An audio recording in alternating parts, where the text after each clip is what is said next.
Hello, and welcome to the Empowerography Podcast.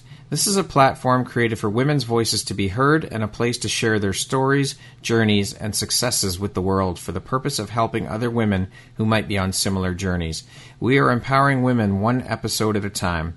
I'm your host, Brad Walsh, so kick back, grab one of your favorite beverages, and enjoy the stories.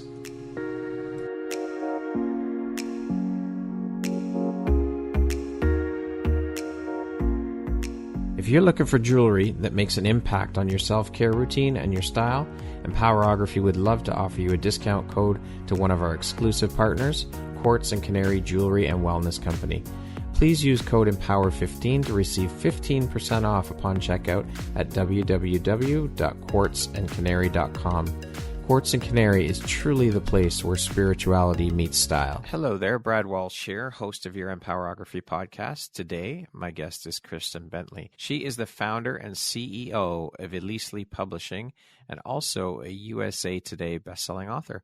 Welcome, Kristin. Thank you so much for taking the time to be here with me today. Thank you for having me. It is my honor and my pleasure. I know that you and I have been trying to get this done for a while, and we've run into a few hurdles, but we are finally here, and I am so excited to have you here and to jump in and start learning and sharing a bit about your story and your journey. Yes, same. So as mentioned, you are the CEO and founder of Elisely Publishing. You are also an author. Now, Elisely Publishing is a boutique style traditional publishing house that launches changemakers with bold, uninhibited stories into best-selling authors. Why did you decide to launch a boutique style publishing house, and what does Elisely Publishing House do differently as a boutique style rather than a regular style publishing house?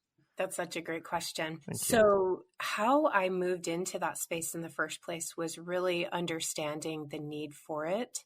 I believe that as an author, when you spend so much time into writing a book, because that is not a quick process and it's not an easy one, right? It takes a lot to get to that. When you then go to submit that manuscript for publishing, the process moving forward from there, it really takes the book and the voice and the story out of your hands, and you no longer are able to be a part of what it's transformed into before it's then delivered out into the public. And so to be able to provide a traditional publishing service that really supports those authors, we like to say that it's, white glove boutique service because we really truly do serve them in such a deep way that they feel like we're rolling out the red carpet, right? We're giving them all the support, all the nurture, all the keys and the tools to become successful with that story. And it's really mostly about validating their voice and honoring it. Right? Honoring that story. So we maintain the authenticity of those stories without changing them. And when we go through the editing process, we do an edit where we'll ask them, I need you to dive in deeper here. We want to move this around here. But at the end of it, it's still the author's voice. Beautiful. That's a great experience for the authors, I'm sure. Now, when did you start Elisely Publishing, and what was the inspiration behind starting your own publishing house, Kristin? Sure. So it really was a kind of a gradual progression. So I launched Elisely in 2020. Okay. It was in April. So at the time I was working, I had an executive seat for this incredibly successful startup company. And I won't go into all of that, my reasons for deciding to leave that particular organization. There were many reasons. To keep it nice and short, I'll just say that I was not a fit.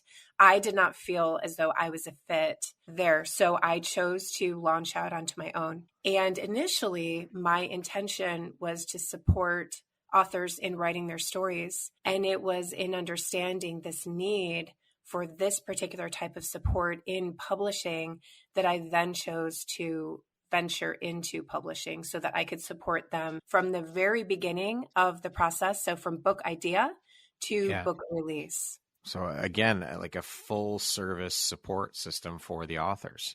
Yes. And I do have to share, as you all remember, 2020 was, so I launched 3 weeks before Washington State was quarantined. And I Oh, had this man. moment of pure panic. And I feel like those of us that are entrepreneurs, we've all experienced them. They probably just look different for each of us. So mine was this pure panic moment. And I remember thinking, what did I just do? What did I just do? Because I was already working from home and I had the flexibility. But it's really interesting because I truly believe that when we take that leap of faith and push forward into what our purpose really truly is, why we're here and who we're meant to serve, it all just it all comes together. Yeah, right? it all works out. Yes, the path just gets laid out, and that has been it every step of the way. So all it's required of me is to lean in and lean in and lean in. And that's what I continue to do even to this day. I love it. Now, besides being a boutique-style publishing house, what is it that sets yours apart from others? Why should potential authors come and work with Elisely as opposed to the so many other publishing houses that are out there? Sure. So one of the things that we do that I think is probably the most important asset that we provide is really truly focused on the writing of the book. There's many people out there that have at one point said, I'm going to write a book, but to actually put it together and onto paper is such a gnarly process that many don't even know where to begin. So it feels overwhelming. It feels like this mountain that is impossible to climb. And so we have authors that come to us and they have an idea slightly of what they want to write about, but they don't really have it narrowed down as to the direction. So I know that I want my story to be about overcoming this mountain, for instance, but I don't know what this very, very specific message is just yet. And I don't know where to start. I don't know how to start. And I'm kind of questioning myself. I'm doubting my ability to write this book. And so we basically walk them through the entire process of writing the book. So we're a publishing house that also provides writing coaching services. Which is important because I'm sure a lot of authors that come to you do struggle with exactly that because it would be incredibly overwhelming. And then, of course, you've got to deal with imposter syndrome and all the other things that come along with that. Like, who am I to write a story? Who wants to read my story? All of those things. Yes, 100%. And the crazy thing is that everybody experiences that. And I love how you mentioned imposter syndrome because I call it a very special breed of imposter syndrome. Author imposter syndrome is like imposter syndrome on steroids because when you say, I'm going to write a book, you step into, whether you are understanding or even willing, you step into a vulnerability container. And once you're in that container, everything feels bigger than life. It's interesting because I myself am currently working on a book. And when people start showing up and presenting themselves in a certain way, I think to myself, do they not know that I'm writing a book right now? Do they not realize that they are giving me content for this book? Because that's what happens. You put something out into the universe and you say, I'm contemplating this particular topic. And the universe says, I got you. Okay, we're going to present everything possible to you for you to write about it. So what ends up happening is when we sit down to start writing our book, we initially think the book is about X, but then the book, it evolves organically. And by the time you're done, it's Z. And it's a completely different book, but it's exactly what it's supposed to be going out into the world. Yeah, absolutely. That's beautiful the way you describe that. Kristin, how did you come up with the name for your publishing house? So my daughter, I'm the mother of 5 and I have one little girl. My daughter is 5 years old and she was our little surprise. So before that, I was a mama to all boys. And I did not realize how different it is to be a mother to a little girl until I held her in my arms for the very first time. And it was so fascinating because here she is, she's a newborn, and she was looking up at me that first night in the hospital. She was looking up into my eyes, and I could feel her looking into my soul. And there's something different, right? There's something different about being a mom to boys versus being a mom to little girls. When you're the mama of a boy, you know that you have to present this example of who it is you want your son to grow up to look for in his life, right? The relationship that you have with your husband is what your children grow up to replicate. They go look for that in their own lives. So it's different because it's what is that example of a partner that I'm looking for versus who am I going to grow up to become? And there's something about that. There's something about knowing that your little girl is going to walk into your closet, step into your shoes, put your handbag on her arm, and she's going to walk around the house pretending to be you. And there's nothing more terrifying to imagine this tiny little creature that wants to be just like you.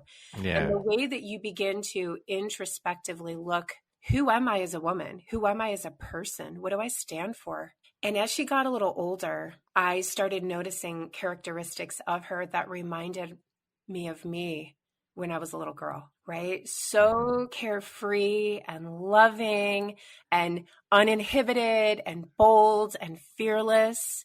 And she shows up as her big, full self. And I say big, she's tiny, but in her mind, she's big and she's vibrant and she's vivacious and she's all these things. And she's imaginative and she's creative and she's loving. All of these things that I was when I was little until I started putting myself into boxes throughout my life, right? We step into these boxes and we accept these roles and these titles as we grow. And I thought to myself, Elisely, that is getting back to who you are, getting back to who you truly are inside and who you once were. That is the journey that our authors are taking. I love that. That is beautiful. Wow. Thank you for sharing that. As I mentioned off the top, you're also a USA Today bestselling author. That is a pretty damn big accomplishment and a huge feather in your cap. What does that title mean to you as an author? And do accolades like that carry much weight with you? Or is it more like, yeah, it's nice to have and looks good on a resume, but it's really not what I'm about or what it's about? Yes, I would lean towards the latter. I think that putting the pressure on ourselves to obtain these titles and these impressive things are not really for ourselves, but they're for other people. And the reality is that what leads us to write a book in the first place, it begins with this seed within us of the story that we feel like we really have to tell. So whether we tell that story through a memoir or a professional book, that's where it starts. And I think the true accolade and what the true feeling of purpose and success is not necessarily in those types of measurements, but it's more in the impact that we're having on people. One of the things that I hear over and over and over again from people that have accomplished big things, whether you're looking to write a book or you're looking to give a TEDx talk, it all goes back to the message that you're sharing because you believe in it. You believe in the importance of it. And one of the best things that I've ever heard, and I feel like this analogy fits so unbelievably well to writing a book, but I'm one of those that now I'm sharing this publicly. So I feel like I'm really putting this out there, but I feel like we really need to own up to our goals that we set for ourselves in order to achieve them. So one of my goals is to one day step on a TEDx stage. Okay. So I registered for this mastermind, and it was from this gentleman who's been on a TEDx stage 4 times, and he now coaches people to take the stage. And he shared his story of when he was 19 years old, giving his very first TEDx talk. And the whole reason why he did it was because he had just gotten back from visiting a very small village in Africa.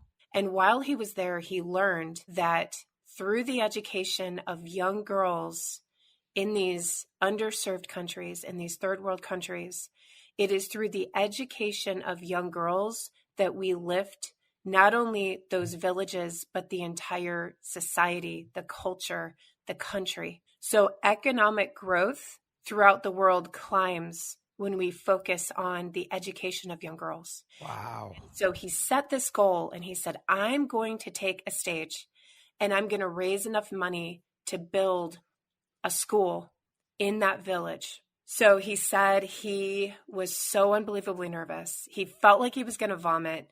He took the stage and his face was just red. His neck broke out in a rash, but he delivered that talk. And when he was finished, he raised enough money to not only build a school, but 4 schools. Holy shit. Right? And so when we think about the impact that we have, and I'm probably going to botch this because this statistic, but I was at another event, a virtual event of a month ago, and it was talking about how every single one of us impacts like 10,000 people throughout our lifetime. Okay. So to think about that, that's pretty magnificent.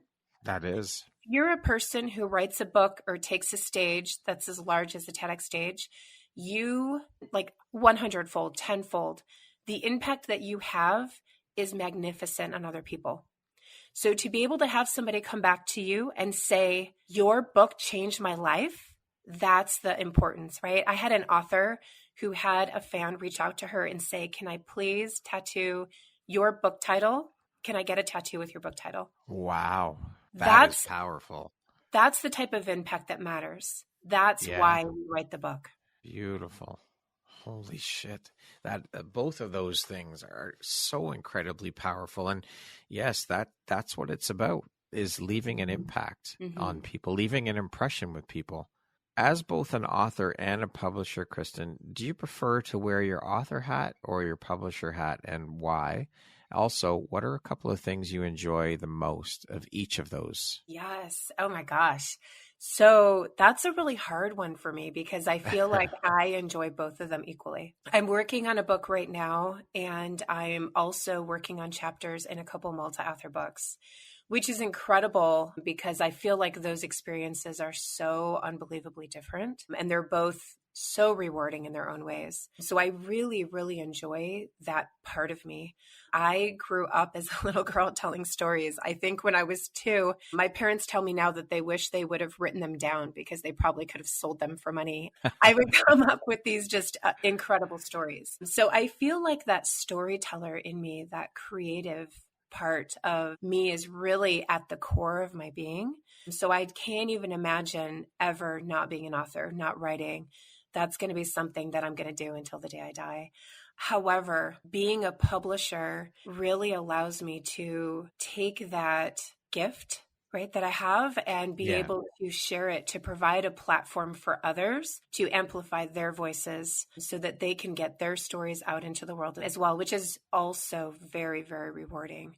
So they're very different. And I feel like the two kind of come together hand in hand to support each other. I think I'm a better publisher because I am an author, and I think I'm a better author because I'm also a publisher. That's a great way to look at it. It is great having the experience and having been on both sides of the fence. It gives you that experience to, as a publisher, to help your authors because you know what they're going through. You can relate. Absolutely. Now, as a writer yourself, I'm sure, as we mentioned earlier, you've dealt with and still deal with from time to time that author imposter syndrome around your own writing. How do you work through that or overcome those thoughts? You know, it's definitely one of those things that I don't believe it ever goes away. I think that's a journey that we take every book that we write. And the incredible thing is that we think that place that we step into, right, that insecurity, that self-doubt, we really have this false belief that it is exclusive for us. But the reality is that every single author experiences that, to include New York Times bestselling authors. I was at an event one time with the author, Jen Sincero, who wrote You Are a Badass. And when she was writing her first book, she expressed that same exact thought. She said, who am I to write this book? Who's going to want to read this? And why am I doing this? Because when you write a book, you are on this emotional roller coaster ride, right? Where some days you feel so strong in your conviction of your message that you're delivering. You're so focused on the people that you're serving by sharing your message. But then other days you are questioning everything. And it's a constant walk where you have to remind yourself, because who's to say that you're not going to be the next New York Times bestselling author? We don't know that. True. And if we count ourselves out that could ever happen for us, then it won't, right? We're setting a limit as to what it is that we can achieve. So the difference between people who say, I want to write a book, and people who actually write the damn book are the people that are able to persevere through author imposter syndrome, because it is the number one reason why people stop writing their books. So it's an everyday active thing. And when you know that it's going to show up. You expect it to show up. You are equipped to handle it. And at my desk, I have I am statements, and they'll change based on what it is that I'm working on as far as a writing project. So having those statements, having them in front of me, meditating before I write. On the desktop of my computer, I also have a mock-up of the book cover for the book that I'm currently working on. And being able to visually see it, it excites me, it motivates me to keep pushing through those difficult days where I'm questioning why I'm writing in the first place, right? It reminds me of my mission, my impact, and what it is I'm looking to deliver. I love it. That visualization and believing in yourself. So what would you say are the top 3 blocks for authors that you see, clients that come in and that work with you when it comes to getting their stories? You've said that imposter syndrome is probably the biggest one. So what are 2 more that people experience in your experience as a publisher? Yes. So it's fun because one of the things that I teach is how to overcome the 3 A's of an author ass kicking is what I call them. And so in these areas, you've got the author imposter syndrome that shows up. You've got the fear of vulnerability. That's another one. That one, the umbrella that whatever arches underneath that umbrella is things like, I'm really concerned about what this family member is going to think of this book when it releases, because what I'm sharing is not necessarily shedding them in the best light. However, this needs to go into the book in order for it to be complete. There's no way around me sharing some of this part of the story. And so there's that concern of what are others going to be thinking when they read the book, because they're in there and it's vulnerable. Anything that requires us to show up, and it's literally like we're opening up our chests and showing the world what is inside of us. We're showing our innards. They're spilling out onto the page, our beating heart, our emotions, our feelings, things that we've experienced in life that bring us deep shame, that bring us regret, grief, sadness, all of those things, that place of vulnerability where we're feeling emotions. That is hard. And the thing that happens that we learn when we're writing our book is that some of the experiences that we're sharing, and it doesn't matter whether you're writing a professional book or a memoir, your own personal story is going to show up for you as you're writing. And things that you have overcome and made through trauma, whatever that looks like for you, it shows up. And it shows up on a level that is different than the way that you experienced it the first time through. Because when we live through trauma and things that are difficult, we experience them on a surface level because we're surviving the situation. We go into autopilot to get through the experience. All of the ways that we self-sabotage ourselves are because they kicked in to get us through that trauma. So what happens is when you're writing your book, you can't experience those things on a surface level, or your book is not going to connect with anybody. Nobody's going to feel the message that you're sharing. So you have to dive in to your subconscious. And there's a deep fear in that process. Nobody wants to dig into their subconscious because we're afraid of what we're going to find. We're afraid of the emotions. And the emotions that show up are the biggest 2 that we find are anger and grief. And when those things show up, because they do, and they will, you have to give yourself the space to process them. It's okay to take a step back from your manuscript and say, I'm taking a week off because I have to work through this. I have to allow myself to feel and process this experience because it truly is me experiencing it for the first time. I think that also makes for a better experience for the writer and for the reader when it is finally done too, that they had the wherewithal and the self-awareness to take a step back and process. 100%. I've had authors that have come to me after submitting their finalized manuscript, and they have said to me, I have been in therapy for years, and writing this book was the most therapeutic thing I've ever experienced in my life. Because if you imagine your book, it's almost as though there's this physical transfer of weight that shifts from you off of your shoulders, off of your heart, off your soul, off your mind, and it's just released. The story no longer has control and power over you. Because the biggest thing, and this is crazy, this is kind of relating back to the author imposter syndrome, but they're connected, right? It's unbelievable that we believe that we don't belong in our own story. Author imposter syndrome. We don't belong in our own story. We are not worthy of our own story. And this is what happens. How crazy is that, though? Like, when you think about that, that's nuts. It's insane. Why do we believe that?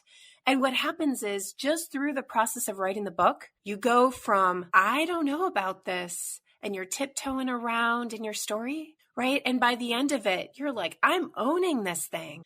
I have full right to be here and own my story and my experience.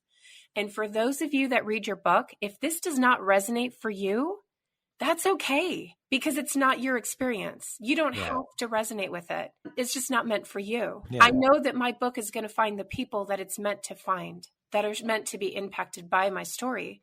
So we begin to understand why we're writing the book, and that why that we start with, it changes from the beginning to the end. It changes. And we realize that we belong in our story. There's this beautiful quote by Brene Brown. And it says that if you do not own your story, you will forever walk in it trying to be worthy of it. And I know that I did not completely, I bought it probably a tiny bit, but that's essentially, she's saying that you will search for your worthiness. You will never feel worthy of your story until you step into the story. Own it. Own that. You have to own that story. Even if you feel like it brings this tremendous shame, because that's what traps us, is the shame. So there's that piece. And then the other piece is, oh my gosh, like just the overwhelm of how the hell do I write a book, right? Like a nonfiction book is about 65,000 words to 80,000 words. When you think of it like that, it's like, holy cow, do I even have enough to write a book? The truth is, we all could write probably 10 books. Yeah. We have that much. It's more of a matter of which one are you going to write? But it's the writing of the book. It's the how to. It's the structure of the book. It's the storytelling. I cannot tell you how many times I have people that are looking to write a book, to become an author, that say, but I'm not a writer. That's one that I hear a lot. The reality is that most are not. So I personally know the author of American Sniper, right? I met him at this conference. Before he wrote American Sniper, he was a lawyer. He is now a New York Times bestselling author and went on to assist with the production of the movie as well. So he knew Chris Kyle personally before Chris Kyle died. He was a lawyer. If you've ever read a legal document, they are not writers, right? No. That is not storytelling. Those do not translate. They're not the same. You don't have to be a writer. That doesn't have to be anything that you've ever called yourself before. It's a matter of having a voice, and it has to be yours. That's the other thing that people think, like, structurally, well, who should I sound like? Should I write like Hemingway? Should I write like Jane Austen? No, you should not. You should sound like you. When you speak and have a conversation with somebody, that's what your book needs to sound like. So it's the how-to aspect, the writing of, how do I create a book outline? How do I create the structure of my book? That's the other piece that people are really concerned with, and it's a big part of it. So many things there. It's crazy what we tell ourselves and what we convince ourselves of. It's absolutely nuts. Mm-hmm. We are our own worst enemies. We truly are. And when we think of that, and we just sit with that for a moment, that the only person holding us back from our true potential is ourselves. I have a chapter that I'm writing in my book that I'm working on right now. And it's all about overcoming your fear of greatness. And there's this really beautiful quote, and it's, our deepest fear is not that we are inadequate.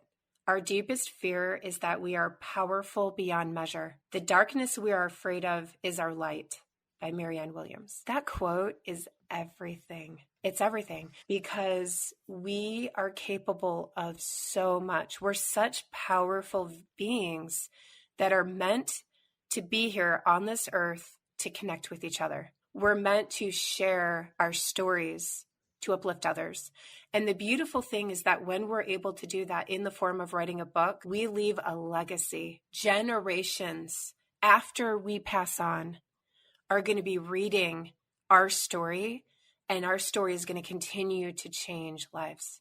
It's incredible. And the idea of that alone is terrifying. It is, for sure. But it's so beautiful on the flip side of that, it's amazing. And this is a great segue into this next question I have for you is, as they say, our words, our language that we use, they have so much power. So for you personally, do you have a specific experience where you learned that your language and your words have power? Something that would illustrate that? Oh, yeah. So I do. When I was in high school, I wrote poetry. And it's so funny because I feel like everybody writes poetry in high school, right? It's such a different genre. I feel like high school poetry is its own genre, right? Because it's kind of that like slit your wrist, like dark gloom. Yeah.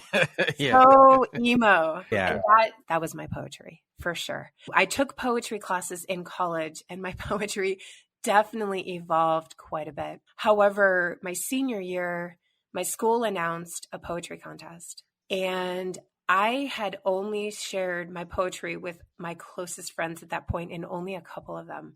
So it was very, very, very close to my heart. And I decided to just go for it. And I submitted a couple poems. I submitted 2 poems for this poetry contest, which is so out of my character that I would have even jumped on something like that and done it. I was definitely a kid in high school, though, that kind of like marched to my own drum. I was involved in all the things that I wanted to be involved in, regardless of whether my friends were in them or not. Right? I was friends with everybody kind of thing. So I ended up winning the poetry contest. Wow. And I think that was my first indicator that, wow, this is something that you need to keep pursuing. And then my other poem was published in our senior yearbook. And so I still keep in touch with friends from high school, and it's been really fun to see where everybody's at. So sharing my age a little bit, next summer is my 30-year reunion. And isn't that crazy to say that out loud? I just don't even know how to feel about that. I'm processing. I'm still processing. But it's really neat to see where everybody's at. And from that age, I graduated at 17, but from then to today, like how much we've grown and evolved and changed. And it's amazing to look back and think that was my pivoting point, because I went on, and in college, I was on the literary magazine. I wrote for the newspaper, and it started everything. It launched me into pursuing my writing. Who would have thought back then, though, that's where it would take you, It's mind-boggling. Agreed. Yes. Now, I want to go back to some of the things you mentioned about people fearing writing their books and the small percentage. So statistically, more than half of Americans say they would love to write their own book and tell their story, but only 24% actually start the process, and only a staggering 8% actually complete the task. Yes. In your professional opinion as a publisher, and through your experience as a publisher, what are the top 3 reasons you would say for that terribly low statistic? I mean, that is really sad when you think about it. It's really low. And it actually goes a step lower, because that's who finishes writing. It's even less. So less than 2% actually publish. Wow. Yeah. That's horribly sad. It's very low. So first off, there's the author imposter syndrome that sets in, right? Mm-hmm. You go through all the work to write the book, and then you start doubting yourself and you think it's not good enough. Well, here's the thing. Nobody's is good enough with the first draft. The first draft sucks. Everybody's sucks. My first draft sucks, right? From when it starts to finished product before it actually goes out onto a shelf, it's not the same book, because there's this beautiful thing called editing, professional editing that evolves. It puts it all together. So the number of people that then think, yes, I'm going to go ahead and reach out to an editor, or I'm going to submit it, or whatever that next step is to move towards publishing, we start to question whether it's even good enough. Then there's the other part where we are so afraid of the judgment that's going to come from publishing the book. What are people going to think? What are my friends going to think? What are my family members going to think? What am I going to think? Am I going to publish this book and regret because I can't, I can pull it off the shelves, but there's still going to be books already out there in circulation, right? I can't really technically take it back once it goes out there. So there's the fear of that. And I think that there's also the fear of what comes next, right? Again, going back to Brene Brown, I love her. We can tell, right? Yes. I feel like most of us love Brene Brown. And so when she delivered her first TED Talk, she had no idea how many people were actually going to listen to it and watch it. And it terrified her that the idea of 3,000 people could watch the talk. And it went on to millions of people watch the talk. And then she turned around and she told the second one. And she said, I never meant to become this public figure that I've become. I never set out to become where I am right now. And the idea that she could become that, it scared her. She thought about pulling her talk off when she saw the numbers climb because of the pressure, because of the expectation, because of the, well, what comes next now? What do I do now? Because the truth is, when you write a book, when you publish a book, doors open. People see you. People find you. They look for you. You become visible. Not that you're not visible before, but you become visible on a level that is significant. People start seeking you out because they want to interview you. They want you on their podcasts. They want you on TV. I have authors who are interviewed on TV. You go on to give paid public speaking opportunities. It progresses from there. Almost every single one of my authors, what they did professionally before their book was written to what they do now are not the same thing. It's shifted and changed. Everything in their life has changed. It's evolved. It's grown. It's progressed. And I think for many of us, there's a fear of that evolution, that self-growth, because we don't know what it means. It feels scary. And sometimes we would rather stay in the comfortable. We'd rather stay in the known. And when you write a book, it is taking that pushing out into the uncomfortable to the nth degree, right? Like there's no more pushing it out than that. I did an interview with an author who wrote her book about being biracial, being bisexual, having bipolar, and also an addiction and all of these other things, right? Just really, she was raped and her story is big. It's a big, big, big story. And when you ask her, I asked her in an interview one time, what is the bravest thing you've ever done? And this is a woman who has, overcome rape. She's overcome all of these significant things. She's become sober every day, wakes up and has to work on that road to sobriety. And she says, the bravest thing I've ever done was writing my book. Wow. There it is, right? I feel like there's the bomb. There it is. That's it. That's the mic drop moment right there. That's the mic drop moment. Yes. Because it changes everything. And she did not know when she set out to write her book that it was going to shift her path into pursuing to become a therapist. And that is where life led her. That is where the journey of writing her book led her, because she said to herself as she was writing, and it was the one thing that kept her going, is if I could help just one person, if I could reach one person and help them. And she had multiple people come back and say, you saved my life. Now she's on this complete shift of career to continue saving lives, to continue having an impact. And she knows she's going to write more books. This is just the first of many. And that's what it's all about, as we said, is having impact and reaching people and inspiring others. So that is a beautiful story. Thank you for sharing that. What would you say is one of the most inspiring or rewarding parts of the work you do as the owner of a publishing company? So I have a couple different containers that people can move into with our publishing house. So we have an author community and then we have a masterclass. So in those two communities, we have author workshops every month. And it's one of those things that I know I remember personally as a college student when my professor for a creative writing class said, next week, I want you to show up with 20 copies of the short story you just finished writing. I remember thinking, oh my goodness, everybody in this class is going to read my story. And it was terrifying. The idea behind that was terrifying to me.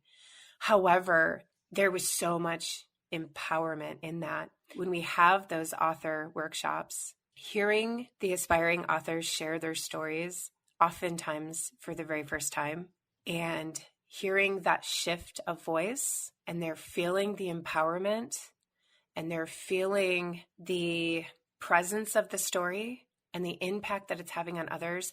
And then for them to allow themselves to be open to receiving the feedback is monumental. You can feel the shift within them through that experience. And I don't know if there's anything more powerful than that. That is pretty powerful for sure. That's witnessing transformation Absolutely unfold right before your very eyes. And that I've seen that as a photographer, and it is absolutely one of the most incredible things to witness in life. It is so beautiful. There's not enough words to describe the power and the feeling and the beauty in that. There's not. It really, I become emotional, it's hard not to. It's hard not, yeah, exactly. Just, it fills me with so much, this beautiful connection that occurs too. And it fills me with so much gratitude for their courage and strength to share those difficult stories. And then to see them bond to one another, that connection of them leaning into each other. The support that comes out of it and the love for one another and the lifetime friendships that develop from it are pretty incredible. Kristin, what is one thing you wish you had known before you started out in the publishing business that you know now? Oh my goodness. I feel like a lot of it has to do with thinking that you need a formal education in running a business. Because I'm going to go back to this quote, right? Everything is figure outable. Yeah, Marie Forleo. Right? Everything is figure outable. So if we find a reason to talk ourselves out of just jumping out into the unknown and launching a business and just throwing ourselves into it, even though it's right before COVID and we're all about to be quarantined and all the things are about to happen, right? Yeah. If we stop ourselves from just believing that we can do it, then we're never going to even find out if we are. So I know for me personally, I'm a creative. I love the vision creating, the creative space, all of those things. But then I'm kind of this rare breed of person because I'm a Virgo and I love details and organization. And being the CEO of a publishing house, because when my authors submit their manuscripts, I do the developmental edits and then the copy editing and all of the additional layers of editing get sent over to my team. But that's where I'm allowed to be a perfectionist. So I would say that I wished I would have known that I didn't need to have everything together just yet to move forward. It did help me. I joined a master class that helped me put together my business plan. And having that put together and the pieces and the quarterly planning and all of those things really, really, really helped. But I needed to understand that it really comes from just trusting yourself. Running a business is all about intuition. It's all about trusting and listening. So listening to the people that you serve and know that they're going to guide you exactly where you need to go. You don't have to have an MBA. You don't have to have all the fancy, other kinds of titles on the wall. You can be successful simply by trusting yourself and listening to the community that you serve. And you don't have to have it all figured out before you start. No. And the funny thing is that 2 years later, you still won't have it all figured out. That's right. Absolutely. You're still figuring things out, but you have to be flexible to pivot because that's really what saved me. I mean, launching a business, it's interesting listening to the statistics of how many businesses actually did launch during COVID and continue to launch these home-based businesses. And they can become incredibly successful. Like Elisely today, it's an incredibly successful publishing house. You just have to know that you're going to figure it out and you have to be willing to pivot as you go. Kristin, what do you think your unique skill set or superpower is that's helped you become successful? That's such a good question. I feel like a couple things are coming to mind, but I'm going to go with just having faith, I think, is the superpower, because having the faith and the trust that things are going to come together exactly as they're meant to come together, trusting that the people who are meant to find you are going to find you. It's amazing how when we trust ourselves and the thing that it is that we create, and we really nurture that magic within us that gives us that ability to create the magic that we create. When we put that out into the world, it reaches who it's supposed to reach. So we don't have to focus on posting on social media. We don't have to focus on, oh my gosh, did I send out my email this week? It's really about the energy that we're pushing out to attract other people and knowing that they're going to find you. And so Elisely Publishing continues to grow in this very organic way. So rolling into 2023, we're ramping up to release a title a month. Wow. That's a lofty goal. We have over 20 titles currently in production. Some of them are currently being written. Some are editing, right? We're in varying different parts and areas of the production process, but trusting that that's going to roll out exactly as it needs to roll out. It's going to come together because you hit delays. Projects move forward slower than they were supposed to. You have to have faith in yourself, knowing that you are creating the magic that you're here to create in the way that it's meant to come out, right? So when things get delayed, just trusting that it's for a good reason. Trust and allow. Mm-hmm. Speaking of success, Kristin, how do you define that word? What does the word success mean to you? Oh my goodness. I love that question. And it's really amazing to me because I have that all kind of in that masterclass I took to create my business plan, right? That was one of the parts that we put out, that we put together. So I come from a very educated family. I have a brother who's an engineer. I have a brother who's an attorney. We're highly educated, super successful people. We're those achievers, those doers, those like, okay, I'm going to climb the next ladder, right? I'm going to keep going and keep achieving and keep doing. I was the jock in the family. I was the one who competed in college for a sport and did all the things. And when I was asked that question, I just wrote what was showing up. To me, success is to live a life in full presence where I am connected to my family. I am connected to my purpose here on earth. And I am able to leave some type of legacy, specifically for my children. So success to me is really about the connections that we make with the people while we're here, and then the stories that are told about you after you move on. What would you say is one of the most important things you've learned in your life? And what was your life like before you learned it? And what was your life like after learning it? Oh my goodness. So I can't even say that I'm a recovered control freak because I'm still working on it. As a mom, specifically to a mom of an autistic child, right? I have to be on top of all of the things. But I really, really used to have this high frequency towards being highly self-critical, a perfectionist, control, all of those things. And the one thing that life has beaten into me is that the only thing that we can control is ourselves and how we respond to the environment around us. So everything can be so beautiful and wonderful within my four walls of my home. I can have this incredible relationship with my husband. We're leading our home together, raising children that are out doing wonderful things. I have 5 children, and they are very spread apart because I was divorced and remarried and had 2 more children in my 40s. So I have children in their 20s, I have children in college, and I have children in elementary school.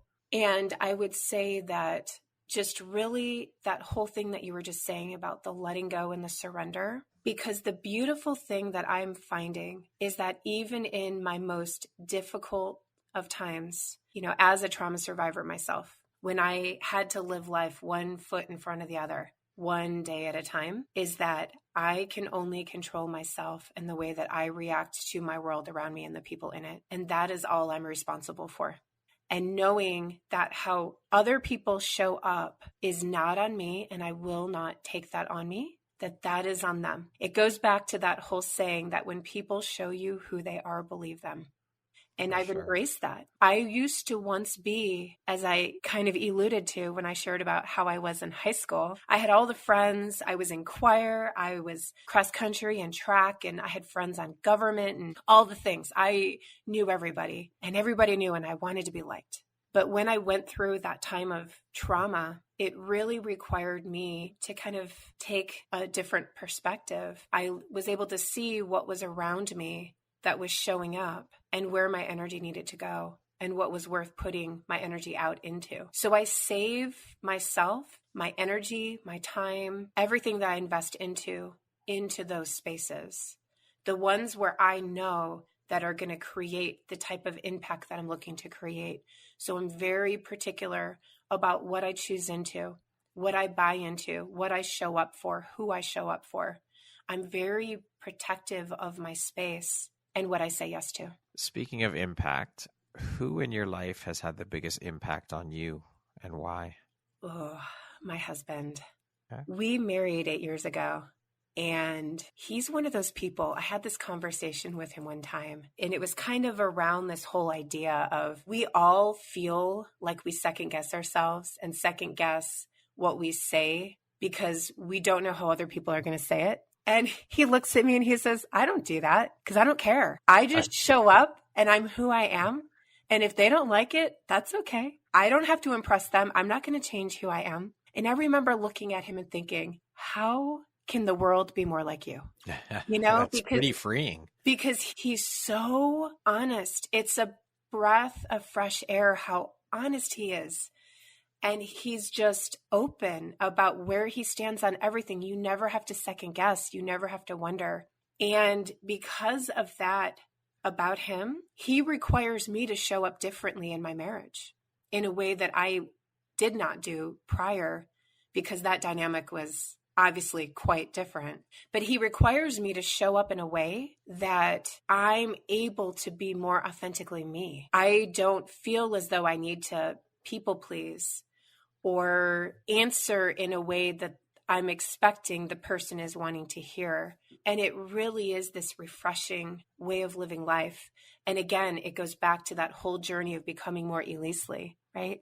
Going back to who you were when you came into this world with the gifts and the talents and the magic that you were born with. Going back to that. And that is the gift that my husband has given me. I love it. It's the only way to be. We can't get caught, and it's hard. It takes a lot of self-work, I think, to get into that mindset and be that way and get into that behavior. But it's got to be incredibly freeing. It really is. When you totally embrace that. Yes, because when you realize that you're not responsible how other people receive you, even if it's family members.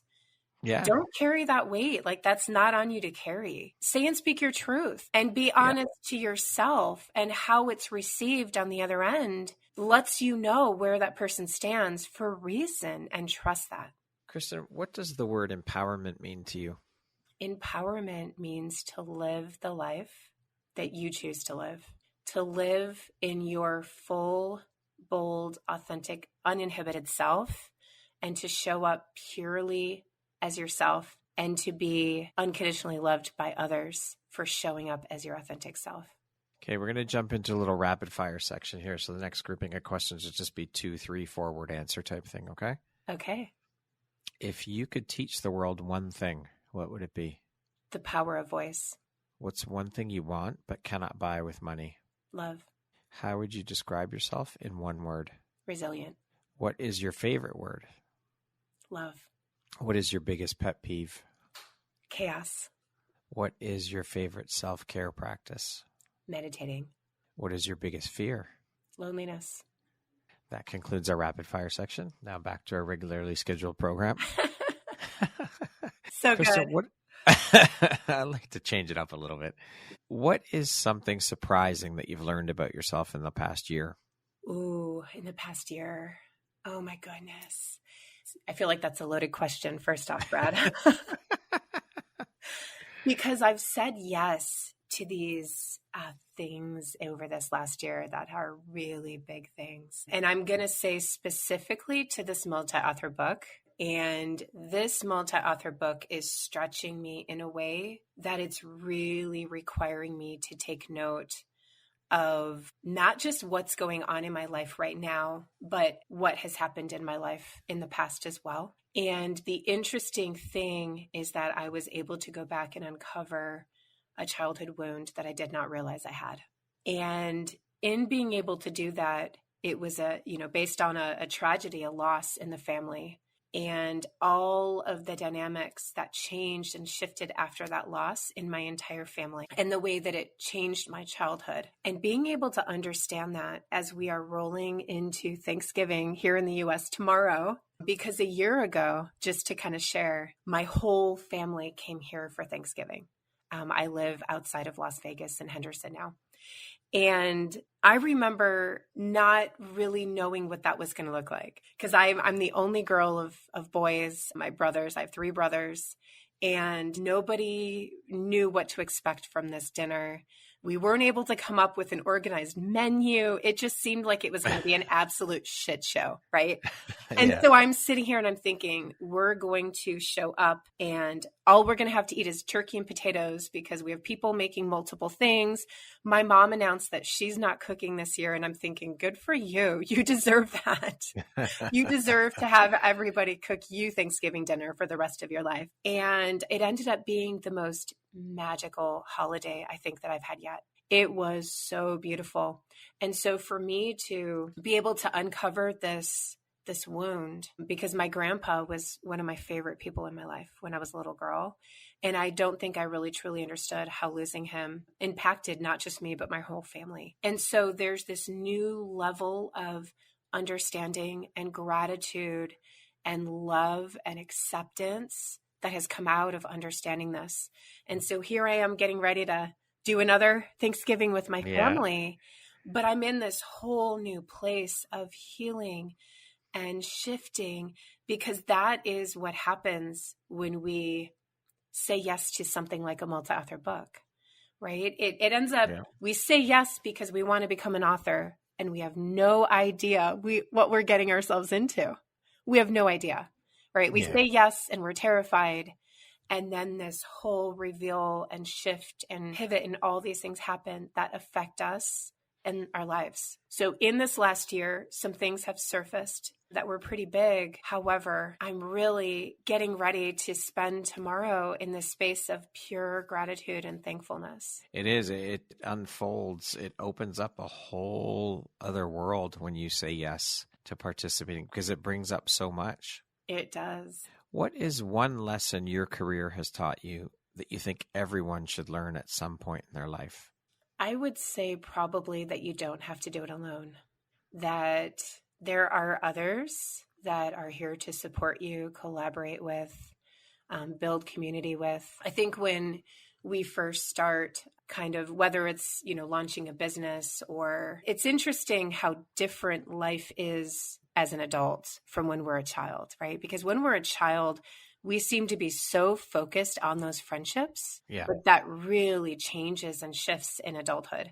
I think we're less focused on the friendships and more focused on the success and the performing, because we know the success and the performance is going to allow us to provide for our families, whatever that looks like. Whether it's just you and a partner, whether it's just you, whatever that looks like, it provides us the life that we think we want. And we lose sight of those connections to those communities unless we actively make it a point to stay a part of them. And so you don't have to have all the answers. You don't have to have it all figured out. You don't have to do it yourself. You don't have to be good at everything. I feel like that's been a really important lesson for me to learn. That is an important one for sure. And it has popped up a lot for me too, is that we have to get into that mindset where we're not meant to do things like that alone. We're not meant to do business alone. We're not meant to do life alone. It's okay to ask for help and to reach out for support. In the last 2 years, what new belief, behavior, or habit has most improved your life? Without a doubt, meditation. So not this last summer, so summer of 2021, my college-aged boys were visiting us that summer. And while they were in town, we had some really complicated conversations about the past. They were asking questions, and I felt like the right thing to do was to have those conversations, have those hard conversations. Divorce is hard, right? And it impacts children regardless of the age that they are in such magnificent ways. It's heartbreaking. And they were starting to ask things that they'd never asked before, that they didn't really understand at the time, and that were really hard to talk about. because, as I said, I've survived trauma, and the trauma was centered around that time of life. And when my boys left, I remember feeling so heartbroken, so sad. I was feeling grief. I was feeling like I was grieving. I was grieving the past almost all over again. I was grieving their experiences. I was grieving this time for them instead of myself. Yeah. And I reached out to a family member. She has an even more complicated relationship with her children, and she shows up in her life, and it's so present and so full, and she seems so happy. And I asked her, I said, what secrets do you have that I need to know?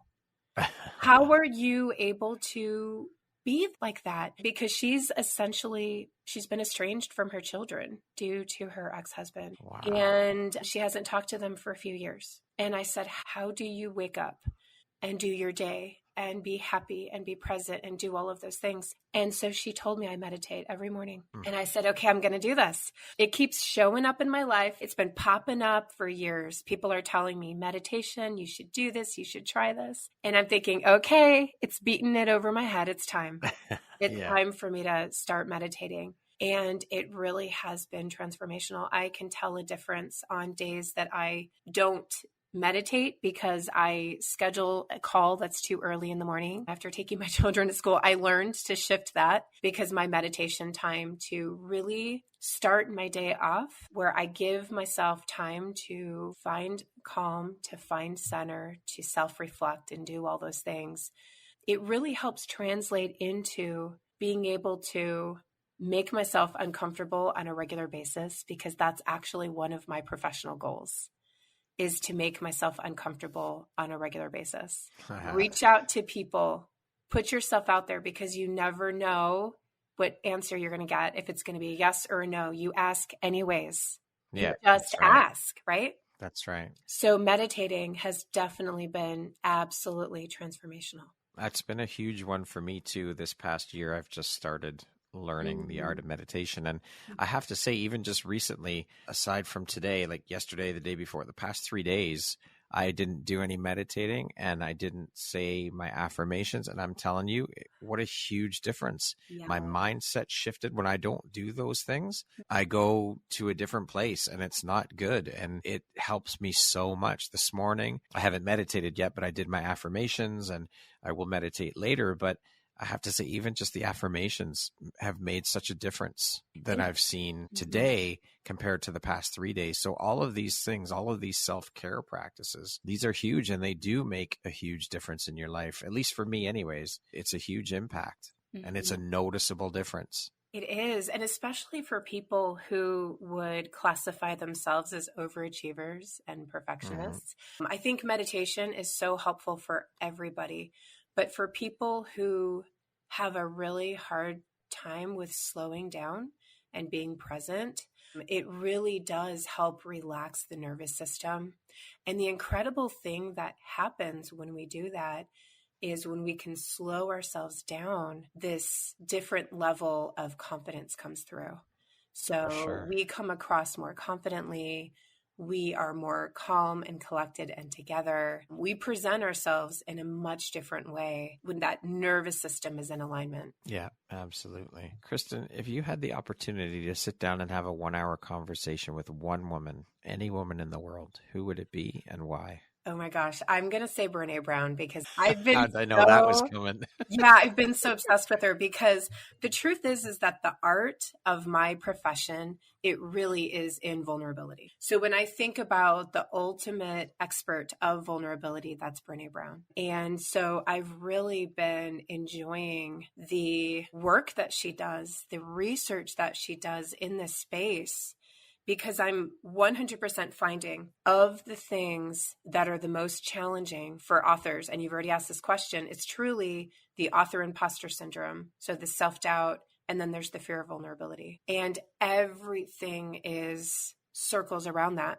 And when a book is not vulnerable enough, the voice does not come through as powerfully. The reader does not feel like the author was as honest and forthright as they should have been in the story. it doesn't translate the same. So when you write a book, there's this line of vulnerability, and it's really important that we allow ourselves to actually cross it when we write a book. We allow ourselves to become overly vulnerable, overly sharing, diving into the depths of ourselves, because the more vulnerable we are in our story, in our book, in our chapter, the more powerful it is, the more powerfully the voice comes across through to the reader.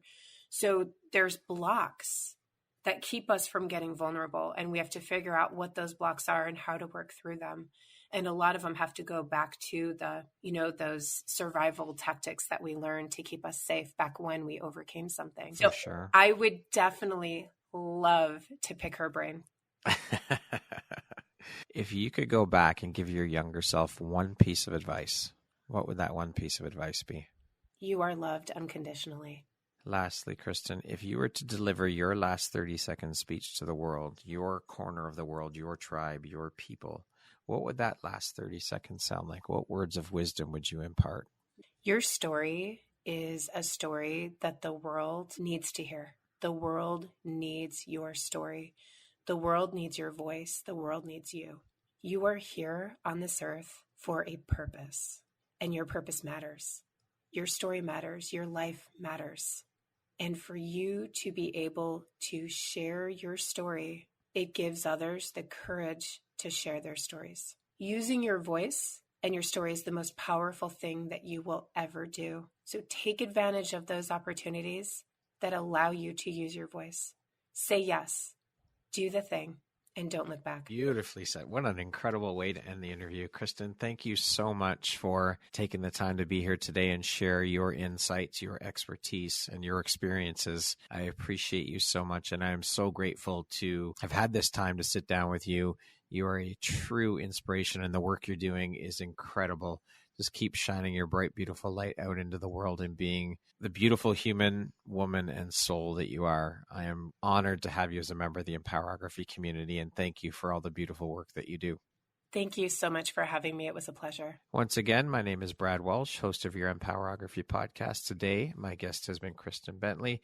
She is the founder and CEO of Elisely Publishing, as well as a USA Today bestselling author. Thank you so much, Kristin. I hope you have an amazing rest of the day. You as well.